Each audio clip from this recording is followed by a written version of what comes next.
Yau wata guda cif da fara yakin gabas ta tsakiya bayan da Isra'ila da Amurka suka kai wa Iran farmaki ta sama. Lamarin da yasa ta kaddamar da hare-haren martani akan Isra'ila da kuma makwabtanta, abin da ya girgiza tattalin arzikin duniya.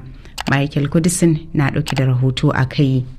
Yakin da aka fara a ranar 28 ga watan Fabrairu a matsayin harin haɗin gwiwa tsakanin Amurka da Isra'ila ya yi sanadin mutuwar manyan jami'an Iran, cikin su har da jagoran juyin juya hali Ayatollah Ali Khamenei a tashin farko, lamarin da ya sa ya rikide zuwa gagarumin yakin yanki. Martanin Iran ya janyo kasashen Lebanon, Iraki da Yemen a cikin wannan rikici, inda a yayin da kungiyar Hezbollah ke kai wa Isra'ila farmaki daga Lebanon, mayakan Houthi sun fara kai hare-hare daga Yemen a baya-bayan nan, abin da ya baiwa Isra'ila damar kutse a makwabciyarta. Tasirin wannan yakin dai yana da rikitarwa a yinin, duba da cewa a yanzu haka mutane kimanin miliyan 4 ne suka ɗaiɗaita daga dukkan ɓangarori, kana waɗanda suka mutu sun zarce 3,000, a yayin da farashin gangar ɗanyen mai ya zarce dala 110 sakamakon rufe mashigin ruwan Hormuz. Yanzu haka Pakistan ta karɓi bakuncin wani taro da zummar samar da damar tattaunawar zaman lafiya tabbatacce. To sai dai duk da haka Amurka na ci gaba da tura dakaru gabas ta tsakiya, lamarin da ke ɗiga ayar tambaya akan yiwuwar kawo ƙarshen yakin a nan kusa.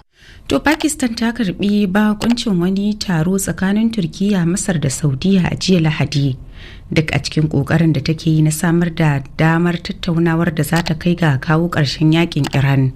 inda suka fara mayar da hankali akan buɗe mashigin ruwan Hormuz ga jiragen ruwa. Ko wannan tattaunawar da za ta kai ga kawo ƙarshen wannan rikici da ke ci gaba da faɗaɗa, wannan ita ce tambayar da masana diplomasiya ke yi, la'akari da yadda ake gudanar da tattaunawar ba tare da wakilcin ɓangarorin da ke rikici da juna ba. Mahukunta a Faransa sun sanar da kama ƙarin mutane 2 waɗanda ake zargi da kai hari kan bankin Amurka da ke birnin Paris. Shugaban ofishin yaƙi da ta'addanci da masu tsatsauran ra'ayi na ƙasar ne ya tabbatar da kaman, yana mai cewa ƙarƙashin dokokin Faransa ana iya ci gaba da tsare duk wanda ake zargi da ta'addanci na tsawon sa'o'i 96 kafin gurfanar da shi a gaban kotu. A cewar ofishin, tuni aka buɗe bincike kan wata gobara da ta tashi a wasu gine-gine da ake zargin mutanen da haddasa ta, sai kuma zargin ɗauka da kuma rarraba makamai cikin ƙasar ga wasu abokan aikinsu. Ko da aka tambaye shi kan wanda ake zargi da ɗaukar nauyin harin,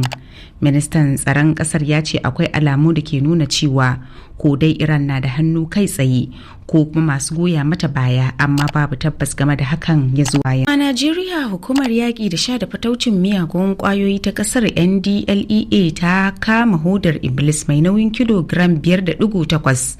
da aka ɓoye ta a cikin kawunan busasshen kifi a filin sauka da tashin jiragen sama na birnin Lagos, daidai lokacin da ake shirin wucewa da ita zuwa Indiya. Ga Kabir Muhammad Dan Bauchi ɗauke da rahoto a kai. Cewar kakakin hukumar Femi Baba Femi, sun gano wannan hodar Iblis din ne bayan wani samame da suka kai a yankin Ojo da ke jihar Lagos a ranar 19 ga watan Maris din shekarar nan, bayan samun bayanan sirri. Ya kara da cewa tuni suka sami nasarar cika hannu da jagorar masu safarar mai suna Akputa Dixon Ejike, wanda ake zargi da shirye-shiryen fitar da hodar zuwa India. Bayan zurfafa bincike, an gano hodar Iblis ɗin a ɓoye a cikin manyan jakuna 3, kuma sun kai ɗauri 237 kwatankwacin kilo 5.8, inda aka naɗe su a cikin kawunan busasshen kifi. Ko a ranar 25 ga wannan wata ma, hukumar ta sami nasarar gano wata hodar Iblis ɗin da aka yi yunkurin ficewa da ita zuwa Birtaniya daga Lagos, mai nauyin kusan kilogram 2. Wannan samame dai na zuwa ne a daidai lokacin da hukumar NDLEA ke ƙara ƙaimi wajen yakar masu safarar miyagun ƙwayoyi. To jagoran ɗariƙar Kwankwasiyya ƙarƙashin jam'iyyar NNPP kuma tsohon ɗan takarar shugaban ƙasa Rabi'u Musa Kwankwaso ya shirya komawa jam'iyyar ADC bayan da ya sanar da raba gari da NNPP a yammacin jiya.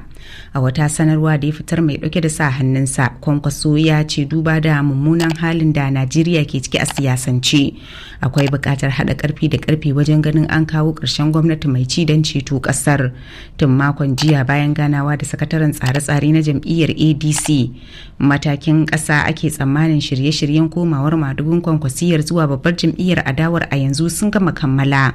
Abin jira a gani a yanzu shine tabbatar da shigarsa ADC da kuma